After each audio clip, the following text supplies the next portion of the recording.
Hey, hey, we are live. We are live. We are live. Hey, everybody, how are you doing? How's it been going? It is another Sunday night for Sunday Night Setup. My name is Jameka Thomas. I am the founder of JTEducates LLC, where our motto is we are leading, building, and creating through love and light, leading, building, and creating through love and light. And so each Sunday night, we come and we go live for about 15 minutes to talk about a specific topic that helps us to develop more love and light through leadership. And so this week, our topic is inclusivity and diversity. Inclusivity and diversity. And so we have a lot of stuff going on in our nation right now about inclusivity and diversity. People also say DEI, but what does that look like in leadership? And how do we, as leaders, if we are trying to live and lead in love and light, what does that look like for us as we are and become more inclusive and add diversity to our leadership and leadership team? And so our title tonight is Inclusive Leadership, Embracing Diversity and Empowering Teams. Inclusive leadership, embracing diversity and empowering teams. So we're going to start by some definitions first, because I think a lot of times people hear things and they hear diversity, equity, inclusion, and they really might not know what it really means. And so we're going to start off with some definitions tonight first. So, definition for inclusive leadership: inclusive leadership ensures everyone feels respected, heard, and valued, regardless of their background or identity.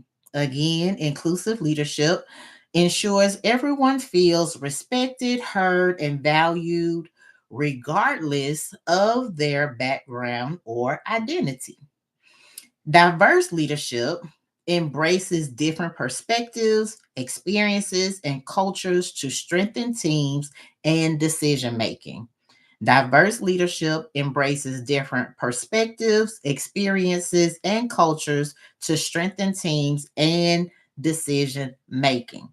So, when we're thinking about inclusivity, we want to make sure that people feel valued, heard, and are respected regardless of who they are and who they show up as at the table, right? Anybody who shows up at your table, at your leadership table, in your workplace, on your job, you should make sure that they feel included, right? We all can be othered in some way. I can be othered if I get on a basketball court because I don't have the skills. And so when they're thinking about who they want to choose on the basketball team for the basketball team for a pickup game, I'm going to be other because I cannot play. That is not my ministry. That is not my gift, right? And so we all can be other because we all have things that are maybe not our strength. And if we are around people who maybe that is the strength or that is the majority, what our weakness is, or what the things that we do not do well, or even the thing that we're not, if we're in the minority in that, then we want to feel included, right? So it's the effort to include people regardless of their background or their identity.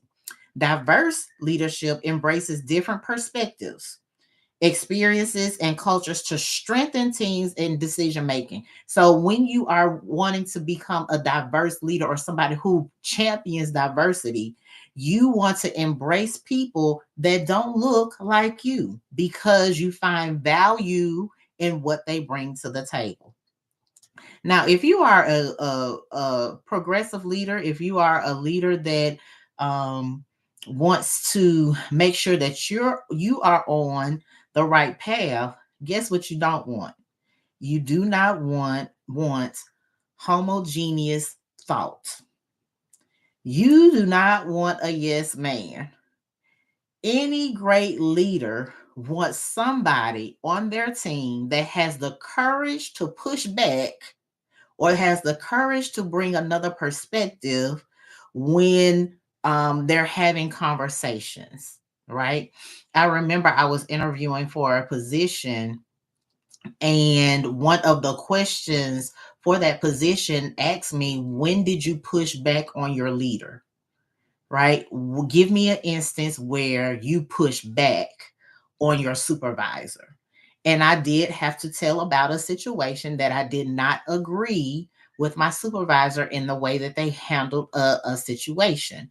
And I did express that I did not agree. Well, the person that I was interviewing for wanted someone who would push back, wanted someone who had courage enough to say, I do not agree. Now, this is a thing when you're thinking about this as well. You don't want somebody who is always contrary, right? We have to be on the same boat. We have to have the same goals. We have to align to the same way and all paddle in the same way. But even as my grandfather says, teeth and tongue fall out, right? So there will be disagreement in with each other, even on your team, right? Even in families there's disagreement, and you want people on your team that has a diverse background, who has a different perspective than you, so it can strengthen your team. Okay, so now key characteristics of an inclusive leader. An inclusive leader is self-aware and has empathy. Self-aware and has empathy. An inclusive leader knows to check themselves first. They are aware of themselves. They are aware of their own biases, right? Anyone who says they do not have a bias, they are lying to themselves. Everybody has a bias. I know my bias. I don't share that with people, but it's just an internal monologue when I see or encounter someone that I have a bias about, that I have to check that, right? I have a bias. Everyone has a bias. So let me tell you how I found out what my bias was. So I was scrolling on social media, and I would see a one photo of something happening, and I would be like, oh, that's so good. And then I would see another photo of that same thing happening with a different type or group or different person. And I was like, I said, oh, Jameka, mm, you got a bias. You got a bias. You have to check that. And so I constantly now check that bias because we all have them. I am self aware enough that I know that I have it, and I know that I have to check it, right? And so being self aware, having empathy, also a key characteristic of an inclusive leader is someone who's actively listening and has an openness to feedback. You are actively listening to what is happening in the room. You are self aware enough of yourself, but you are also aware of the dynamics of the team that you lead, of the people in the room. You're actively listening to hear what's going on, and you are considering feedback from a variety of voices and a diverse group of people, right? And then also a key characteristic, lastly, of an inclusive leader is someone who has a commitment to equity and fairness. A commitment to equity and fairness. What does that mean? Equity and equality are two different things. It makes me think about, there's a picture of the difference between equity and equality. Equality, everybody, I remember it's a picture of three boys trying to look over a fence. You have one that's really, really tall, one that's middle height, medium height, and one that's shorter than everybody else. Equality means that everybody gets the same box to look over the fence. Well, if everybody gets the same box, the same size box, to look over the fence. The one who is really, really tall is going to look way over the fence. The one that's medium height is going to get enough to see right over the fence. And the one that's shorter in height still cannot see the fence because everybody got the same size box. Equity says that everybody gets the box that they need in order for that person to see over the fence. So when we're thinking about equity, the person who's really, really tall, they don't need a box.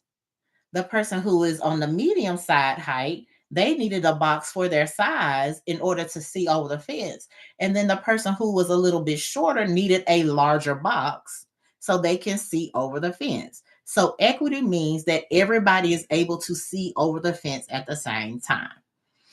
If you have a leader that is aware enough that there are some people who do not have equity in my business, on my shift, on my job, in my classroom, in my organization, in my department, their voice is missing. I'm not hearing their concerns. I don't know their perspective on this project. I don't know their perspective on this task. An inclusive leader seeks out that voice in order to make sure that their voice is heard.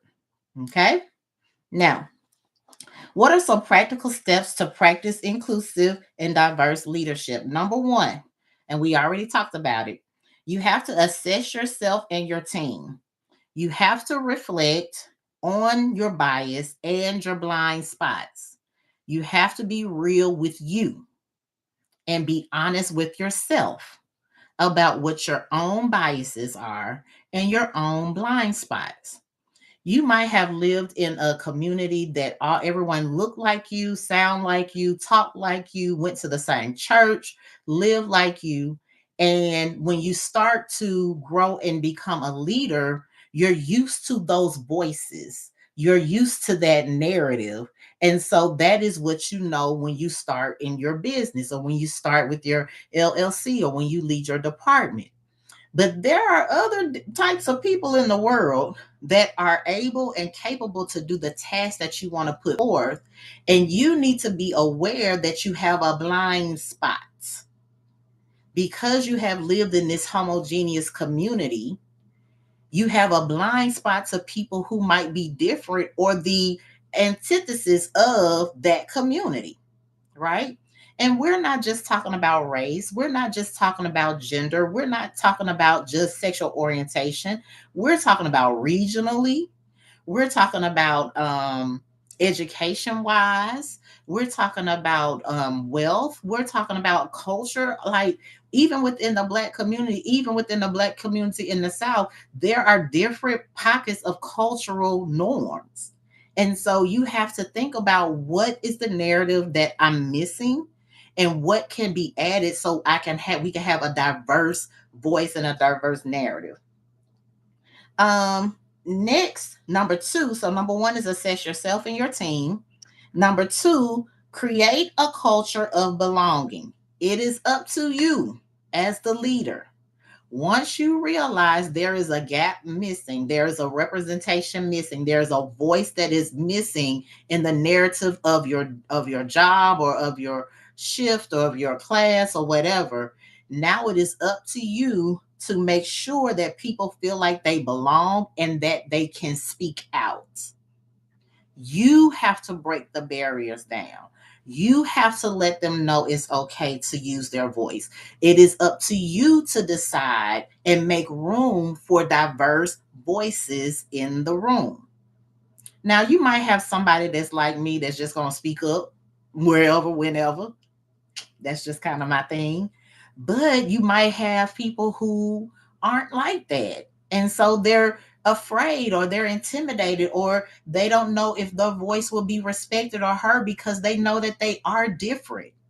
They have already proven that they have the capacity to be in the room, but you have to be able to open the door for them to speak and voice themselves in the room, for them to be heard in the room, right?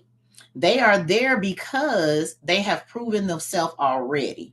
But you have to open the door to make sure that they are able to be heard in the room as an inclusive leader. Okay. All right. Number three, amplify underrepresented voices. Actively seek input, create opportunities for growth. We just said that. It is up to you as the leader. Now, this makes me think about some time ago, I was the chairperson of a local conference, and it was a local educator conference. And we were starting to fill out the schedule for different sessions. And as we're filling out the schedule for different sessions, the director over the project said, okay, now let's look at the lineup. Do you have urban teachers leading? Do you have suburban teachers leading? Do you have secondary teachers leading? Do you have elementary teachers leading? Do you have middle school teachers leading? Do you have black teachers leading? Do you have white teachers leading? It can't all just be one thing.